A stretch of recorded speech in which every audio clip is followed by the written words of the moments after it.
Umaga po ulit, mga ka-Facebook, mga ka-YouTube. Nandito tayo, mga kainsan, sa ating mini garden.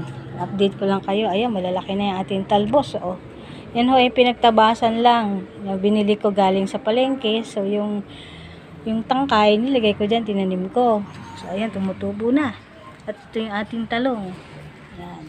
Tapos, ito, meron tayong pansit-pansitan. Ito po ay siguradong malinis dahil ito ay bantay ko palagi. So, siguradong walang aso na nakakapasok dito.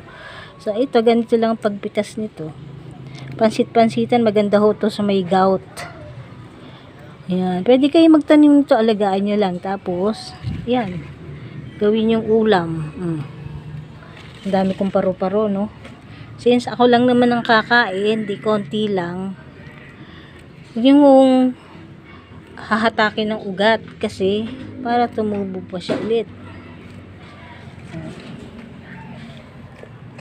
Konti pa. Medyo alanganin yung lagay dito. Layo. Ayan, dami.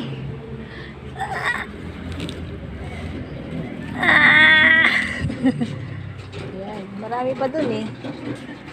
Kahapon ang ulam ko ay spinach. Alagbati pala. Ayan. Gumagapang na. So, ating okra. Talagang matangkad siya, no? Ito ang ating saluyot. Spinach. Namatay na si kamatis. Yung isa buhay pa. Ayan. So, inulam ko na rin ito ng isang araw. Tapos, yung talong natin, marami na. Ay, talong ang palaya. So, isang araw, baka kunin ko na to. Kasi parang maliit lang siya. Tapos, meron pa dyan. Ayan. So, ito may bagong binhi tayo. Pag lumaki-laki na yan, hindi ko alam kung ano to eh. Kung talong ba to, ano. Kung talong, ililipat natin to para may kasama yung isa. So, yan lang po ang ating update sa ngayon. Hugasan ko to. Ayan, yun lang.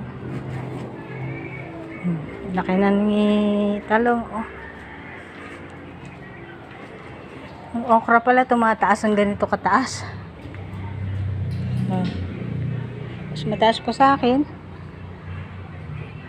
Ayan. So, yun lang po ang ating update sa ngayon. Maraming salamat sa panonood. Ingat po kayo palagi.